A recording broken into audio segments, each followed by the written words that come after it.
Rogers TV.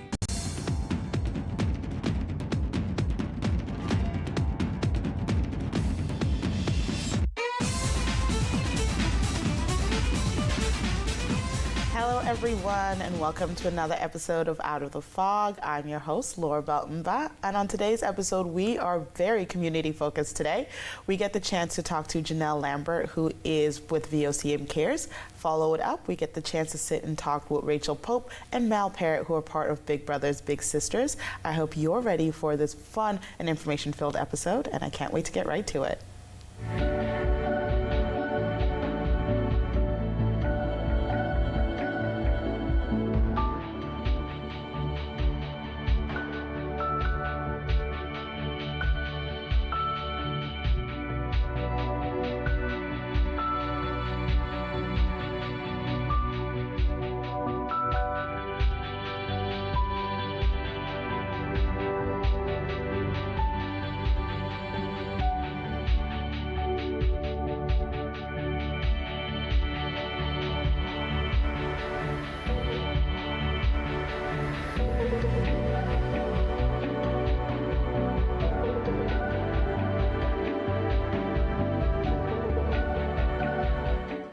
Welcome back, everyone. I'm now joined by Janelle Lambert, who's the Fund Development Manager at the one and only VOCM Cares. Janelle, thank you for joining me. Thanks for having me. So this is our first time having anyone on Cares who's part of the Cares team getting to sit and have a chat with Out of the Fog. That is mind-boggling. Especially considering Cares is how old now? 46 this year. Oh my God. I know. Okay, so to a lot of the people who are watching and listening or catching this on their way through the day, they know Cares as VOCM Cares, Radio Bingo, Saturday nights. But what is VOCM Cares beyond Radio Bingo?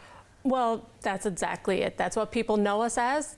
That's a big part of our branding. But VOCM Cares is essentially a foundation that's set up to raise funds, to raise money, and to put it all right back into the community. So obviously bingo is our biggest fundraiser of the year, but then we take that money and we give it to charities across the province. We do community service programs like our Janeway Fund, Buddy Bears, Happy Tree, and so much more. Oh my goodness. Okay, so I've had the opportunity to be very involved with Cares once upon a time, and there's some key things that as an organization that Cares supports. I know, like during back to school season, there's an entire fundraiser that goes on there. What is Cares' mandate, and how does it support all the organizations that it does? Because there is an entire background of work that Cares does. There is. So our mandate is essentially to support the community at large through charitable causes in the province.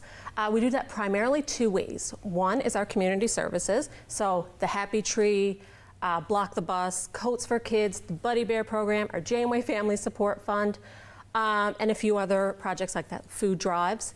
And then we also have our program funding. So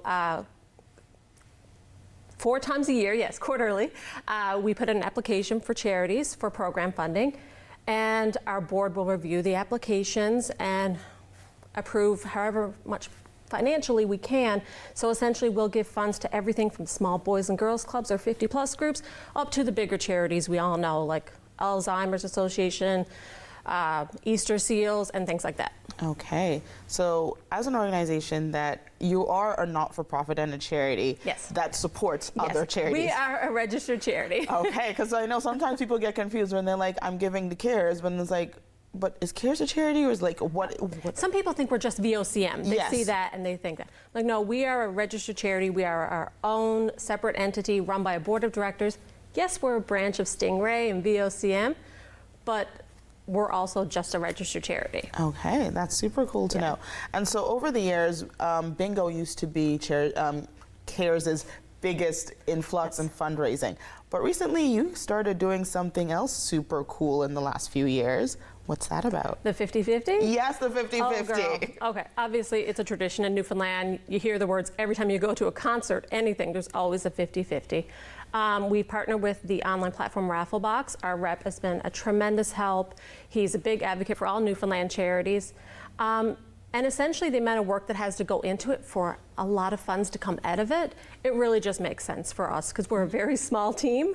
So the more money we can raise without having to work 24 hours a day, it's been working out really well. That's so 50/50 has been around now for how many years with CARES? We're running our 4th one right now. Oh my God. Okay, so just in case people are interested, how do we potentially be part of 50/50? So it's on the main page of our website. We're posting on our socials 2 to 3 to 4 times a week about it. The end of sales is April 24th, and we're going to draw live on air with Jerry Lynn and Russell on the 25th. Okay, so I have time if I want to be engaged in this. Now, I will say the last 24, 48 hours before like the deadline, it's actually mind-boggling watching it jump. Oh my goodness. Like I remember the first one, we were all home, it was almost Christmas time, and we're all texting each other like, it's jumped another 10,000 in the past hour. Oh my and goodness. it jumped over $100,000 in one day last year. Okay, so you're saying I gotta get on my game. Okay, I will understand that. So during CARES, my time at CARES, there were some really cool things that I got to see and some initiatives that like really touch our heart. So one of them that is a holiday tradition, the Dial-A Carol. What's going on with that in the next coming years? Dial-A Carol, it's a great fundraising day, but it's also a great community day. Like this past year, we have Power Hour sponsors that come in, like CUPE, NAPE, and groups like that, that they make a large donation. They come in and man the phone bank and everything.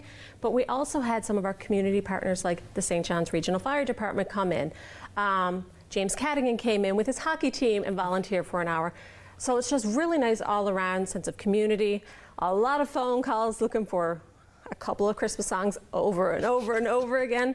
But it's really great because we could also text in to get your donation and an online platform. And majority of that money goes right to our Happy Tree program. Oh my goodness, that's so cool. Yeah. So for our viewers who are watching now who have known CARES as this thing on the outside that they haven't really gotten a chance to interact with or volunteer, be part of beyond buying their bingo cards or buying their 50/50 tickets, if they're sitting there and they're like, summer's coming up, I want to get more involved in community. Volunteer Week is also something that's going to be coming up rapidly. Can they be more involved in the CARES Foundation? Absolutely. There is an online application on our website to become a volunteer. And the way I've always thought was the best way to approach our volunteer program is it's not a routine commitment. A lot of volunteer programs, you have a shift every week, and not everyone can make that commitment. By becoming one of our volunteers, we'll give you a heads up like a month out when we have an event. Like, hey, we have Coats for Kids coming up and we're going to need volunteers for these days. Are you available? If you are, great. If not, that's okay. So it's event-based, not a routine, regular thing. That must be such a relief for a lot of people because as we look at our schedules, we're like, I'm jam-packed this month, but I really want to give back to community knowing that their opportunities like that are really amazing.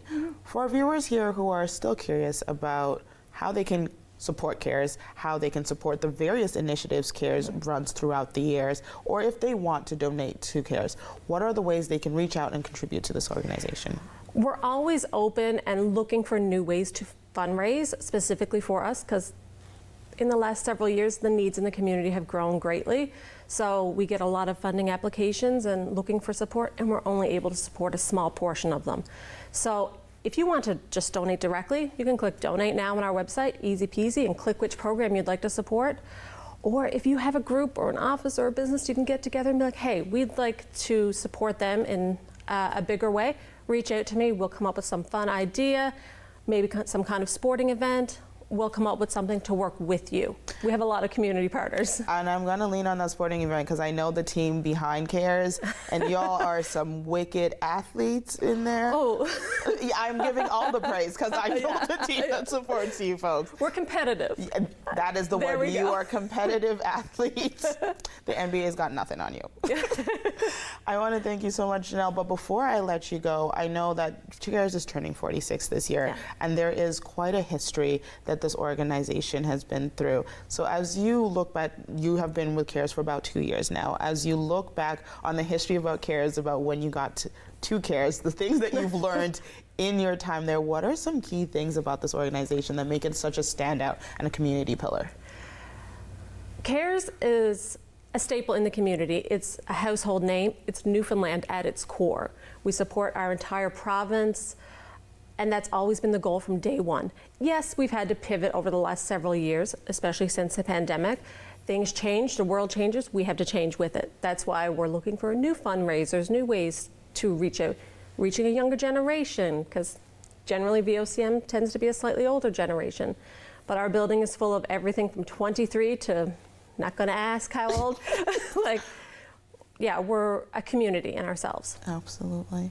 And so for our viewers, if there's anything you wanted them to know before we say goodbye or before they are running to register for 50/50, they are buying their bingo tickets, all of that, what would you want them to know? Reach out if you have any questions at all. We're there. We are a very small team, but we're always open to have the conversation.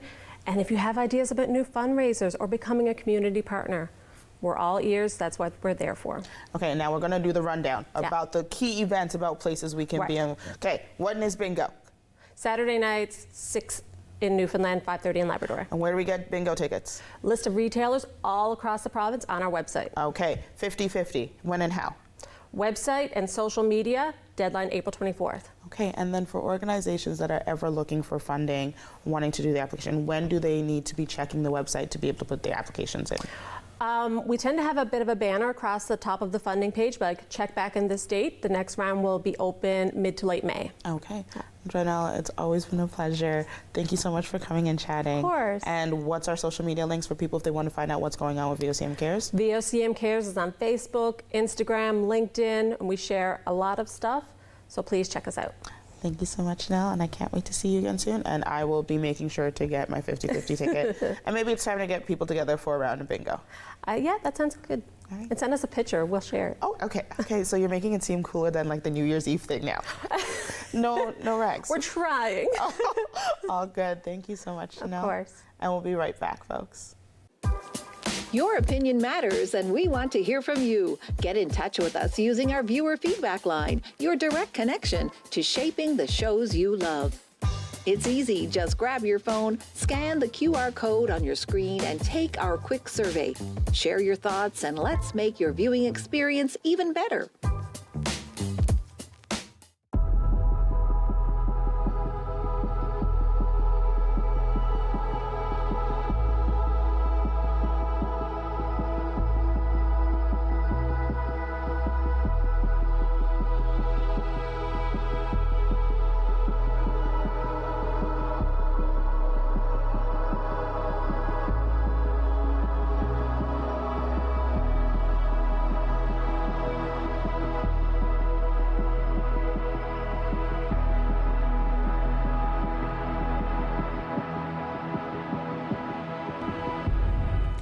Welcome back, everyone. I'm now joined by Mal Parrott and Rachel Pope, who are with Big Brothers Big Sisters of Eastern Newfoundland and Labrador. Hi, friends. Hello. I'm so excited to have both of you here because I love Big Brothers Big Sisters. So I guess for our viewers who maybe don't know a lot about Big Brothers Big Sisters, can you let them know a little bit about your organization? Absolutely. So Big Brothers Big Sisters, we are a mentorship organization. So we match adults with youth who are in need of some additional support in their life. In regards to who can get involved and what kind of kids that we serve, we really serve everybody. As long as the kid wants to join and say yes, they want to have a mentor, we'll enroll just about anybody. In the past, our history just focused on enrolling big brothers to be matched with little brothers who didn't have a father figure in their life. But since then, we've expanded to include any type of family from any background, as long as they are in need of some additional support. Okay. Yeah. I think that's super cool, considering where you started and what you've expanded to. So in that explains who can be, I guess, a little sibling. Yep. On the big sibling end, who gets to be an older sibling? So right now our requirements is anyone over the age of 18, and depending on which program that you're going to join, there are a couple different stipulations for each one. But the youngest that you can be is 18, and we have mentors all the way up to 80 right now. Okay. Yeah. And so what are the different programs that exist? So right now we offer a community-based program. So that one is one of our main programs ongoing right now, where we do our big and little matches. I guess that's like the typical Big Brothers Big Sisters match that most people would know. Then we also offer our in-school mentoring program. So that one lunch hour a week, volunteers go into a child's school, hang out with them on school grounds, start building a friendship and getting to know them together. Then we offer some group programs as well. So we have Go Girls and Game On.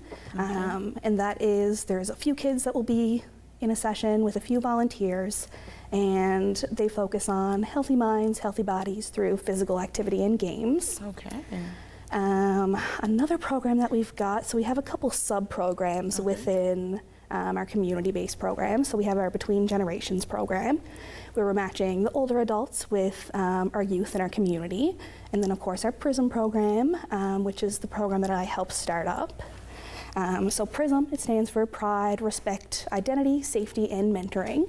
And this one focuses on matching kids in the 2S LGBTQIA community with adults who have similar identities. This program just got off the ground last year in May for our agency, but it's been a successful program across Canada in different parts. So we had the need from the kids. We had kids that were asking for a mentor that was just like them, asking for a mentor from the queer trans community. So we kind of took that and ran with it. It's something that I know my boss, Julie, and Kelly, my executive director, have talked about for a long time.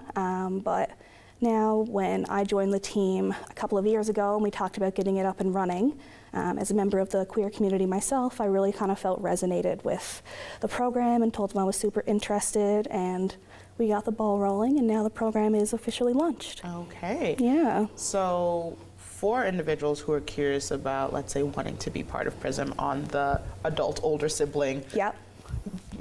grown-up side, Yep. what are some of the things that they can expect to be able to engage with their younger sibling in this program? So really, I think the cool thing about the Big Brothers Big Sisters mentoring programs is really the matches can be whatever you want it to be.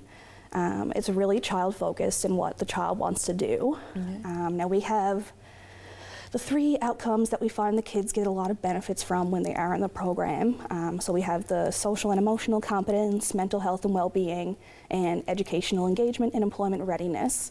So with all those in mind, usually at some point throughout most matches, they kind of touch on all of those topics.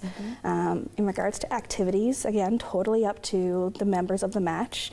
We see some people just going for a drive, getting an ice cream, playing sports together, doing crafts, going out in the community, being outdoors. There's lots of different options that they can do. I feel like mentoring, the term itself comes with... It's a very heavy word. It is. So it can definitely be intimidating for a lot of people on both sides, for the kids and the volunteers.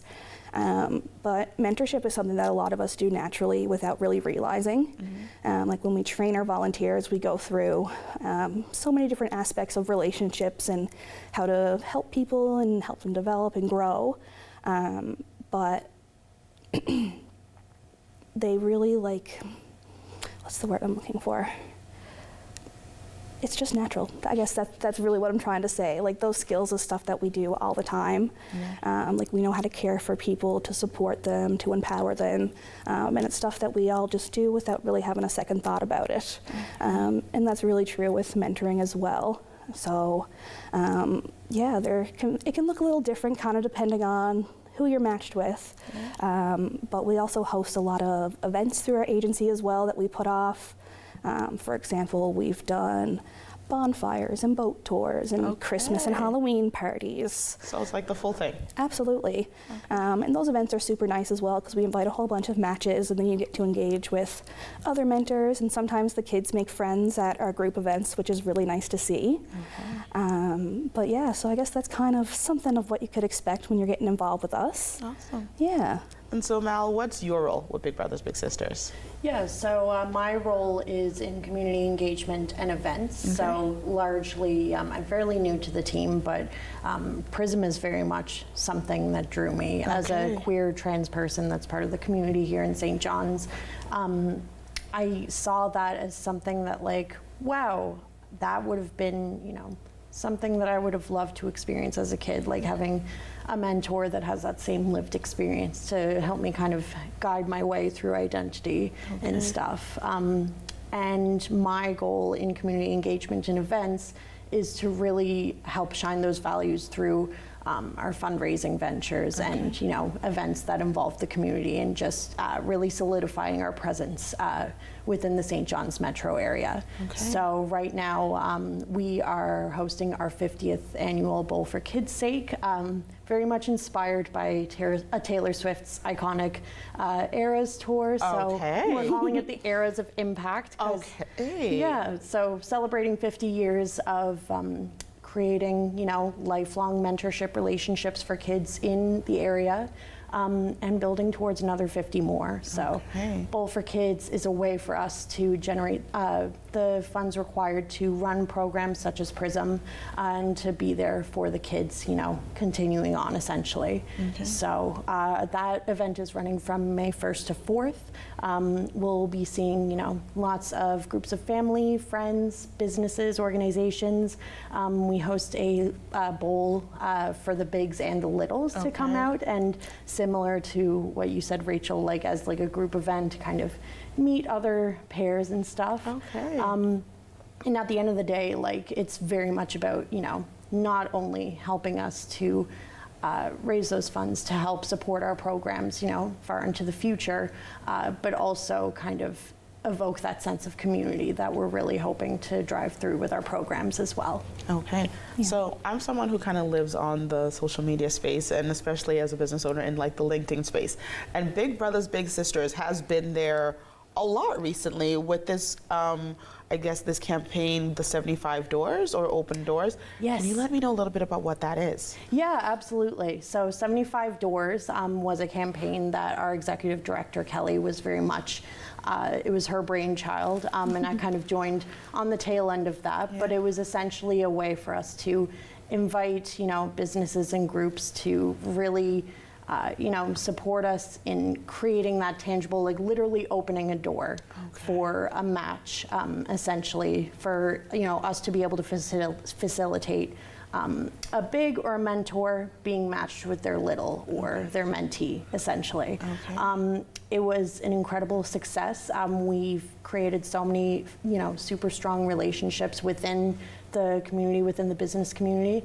And though we call it 75 Doors, we actually managed to open 87 doors with the campaign, which is so incredible. And, it's just, it hits you right in the heart to like literally see the door open, see those matches happening in real time. And it was very special to kind of see as I was joining in on this on the team, essentially. Oh yeah, because that was going to be my question. I was like, did you get 75 doors open where 75 matches? Y'all like surpassed that. We surpassed it, absolutely. Oh my goodness. And so like now if we're talking specifically about the PRISM program, for youth who are interested in being part of it, like how do they reach out, maybe if they haven't told their parents that they're part of the queer community, how do they connect with this program? So that is definitely one of our biggest hurdles. There are a number of barriers when you're launching a queer focused program, and that number one being the unsupportive parents. Now with our rules, we do follow like the age of consent, so anyone under the age of 16 would have to have their parents' consent to enroll. However, when the parents come in, we do try and set the entire office as a safe space. So any family that's coming into our agency will be able to tell just from walking in the doors that this is a very queer and trans friendly place. Like we have flags and lots of different colorful things that just show that we are supportive of everyone. We talk about it in our orientations with every family that we do. So everyone that comes in at least is aware of the type of different groups that we support. But some other barriers that we have faced, kids that don't really, they're still figuring it out who they are. Sometimes actually signing up for a queer program might be trying to put a label on it. Labels can also be super scary right now. So we totally understand if kids are wary and they're unsure if they want to join or if they're the right fit. But we really welcome any kid who's on that kind of journey to discovery if they want to get involved. So we have our website, prismmentoring.ca. On there it has a whole bunch of information about what the requirements are to get involved with us, what the programs would look like, and how you can inquire. So we have a form online that you can fill out if you are interested. You just do a quick probably takes like 5 minutes to fill out. It's just a few questions that they ask you. And then myself or somebody else from our team would follow up, give them some more information, and then schedule the process to start the enrollment. So any kid that comes in, we have the enrollment. They come in for an interview. We just ask a set of questions. And again, interview sounds another one of those scary and intimidating words, but really it's just a conversation to get to know the child and the family, understand their interests and their personality, and really figure out what they're looking for in a mentorship role. Right now we have lots of mentors that are they are ready to be matched and just waiting to find that right person. So anyone out there watching that has a kid in the queer community that could benefit from some additional support, we've got the people right there waiting to support them. We've also been trying to connect with our local schools and different other queer-focused organizations in the local St. John's metro area. So fingers crossed now with that, we're going to be getting some more uptake and getting some more kids involved in the program. I want to thank you both for joining me. Before I let you go, where can we find out more information? So our main website, helpingkids.ca, that'll be able to take you to any of our fundraisers, any of our different programs, including PRISM, or the PRISMmentoring.ca will bring you right to that specific spot on our webpage. Thank you both so much for joining me. And Thank you. We'll see you soon. Thank you. Yes, absolutely. All right, we'll be right back, folks.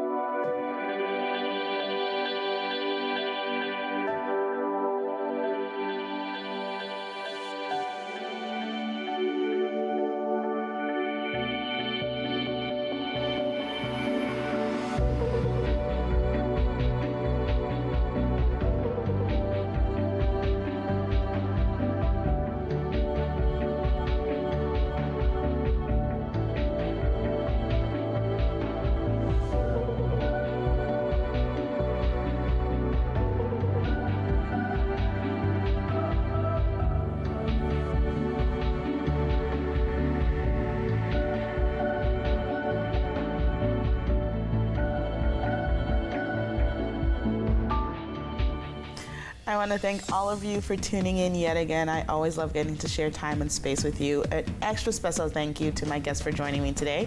Thank you to Janelle from VOCM Cares. And if you're looking to participate in VOCM Cares Bingo, make sure to check out their website as to where to get your tickets. And if you're looking to be a sponsor to youth in your life, make sure to check out Big Brothers Big Sisters.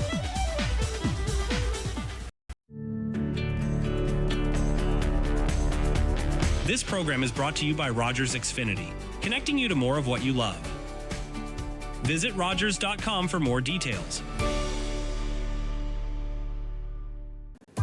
We want to hear from you. Provide feedback on this show or find out how you can get involved. Call, email us, or scan the QR code to take our quick survey. In hockey, only one name transcends the game. It's not Gordy, the great one, or the great eight. Not a Bobby or a Bob. Not Sid the Kid or this kid either. And it's not Connor, and no, not even that Connor. The one name that rises above all others is Stanley. Lord Stanley.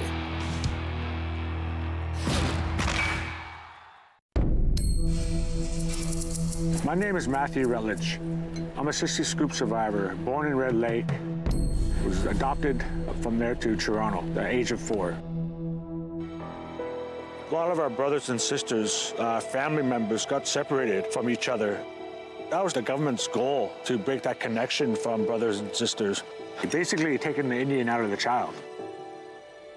Right now, they're still trying to find themselves.